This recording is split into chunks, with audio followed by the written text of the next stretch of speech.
সাকিব খানকে নিয়েও ট্রল হয়, শেখ হাসিনাকে নিয়েও ট্রল হয়, মেসিকে নিয়েও ট্রল হয়। আমি তো ক্ষুদ্র সামান্য একটা মানুষ, আমার এই নাচ হঠাৎ করে দেশে বন্যা নিয়ে আসলো, তো এটা নিয়ে কথা হবে, এটা খুব স্বাভাবিক বিষয়। বাট আমি একটু বদার্ড না, এবং কারণ আমি জানি অ্যাকচুয়ালি আমি আসলে কি করতে চেয়েছি এবং আমি কি করছি, আমি কোনো রং করছি কিনা বা আমি কোনো ভুল কোনো উপস্থাপন করছি কিনা। আমি আমার নিজের জায়গায় ঠিক, আমার আল্লাহ ঠিক, তো আমার আর কাউকে কৈফিয়ত দেওয়ার কোনো প্রয়োজনই পড়ছে না। টোটাল প্রেজেন্টেশনটা আমি যদি শার্ট প্যান্ট পরে কিংবা ব্লেজার পরে স্টেজে পারফর্ম করতাম, ওই যে রাজকীয় ভাই বা ওই যে সেটটা ওটার সাথে আসলে ব্যাপারটা যেত না। তো সেটাকে যখন আমি আমার গেট আপটা টোটালি কমপ্লিট করলাম, সেখানে আমাকে এক্সট্রা চুলও লাগাতে হয়েছে, সেটাও আমার ওই ক্যারেক্টারের প্রয়োজনে। আপনাদের ভারী স্পষ্ট করে আমি জানিয়ে দিই, এটা কখনো কোনো অংশে কোনোভাবেই মেয়ের লুক বা মেয়ে সাজা ছিল না। জীবন অবাক না করলে কে করবে? 28% মিল্ক ফ্যাটের অবাক করার সাথে ফ্রেশ মিল্ক পাউডার। জীবন অবাক করুক প্রতিদিন।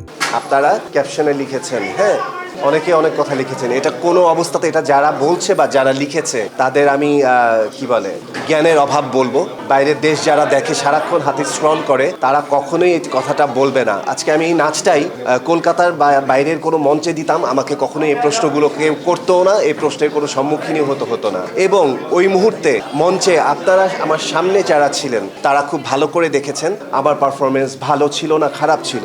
আমি প্রথমেই বলে নিচ্ছি যে আমি কোনো নৃত্যশিল্পী নই, আমি একজন fashion icon, fashion choreographer, designer, এবং বর্তমানে একজন খুবই পপুলার একটা ফেস। সেই জায়গা থেকে ভাগ্য আমাকে স্টেজ পারফরমেন্সে নিয়ে এসছে, যেহেতু আমি সিনেমার সাথে যুক্ত হচ্ছি। ইচ্ছে করে, যেহেতু আমি দেশের বাইরে শো করতে যাচ্ছি, তো আমার কাছে মনে হয়েছে যে আমি কিছু এক্সপেরিয়েন্স গ্যাদার করি, সেই জায়গা থেকেই কিন্তু আমার এই নাচের এই সংযোজন।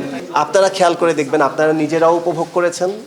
আমার এই নামার পরে আপনারা আমার নাচ নিয়ে কোনো কথা বলতে পারেননি, ওখানে উপস্থিত দর্শক যারা ছিল তারাও কথা বলতে পারেনি, এমনকি যারা বিচারক ছিলেন তারাও উঠে দাঁড়িয়েছে, ক্ল্যাপ করেছে এবং তারা সাধুবাদ জানিয়েছে কিভাবে সম্ভব এটা।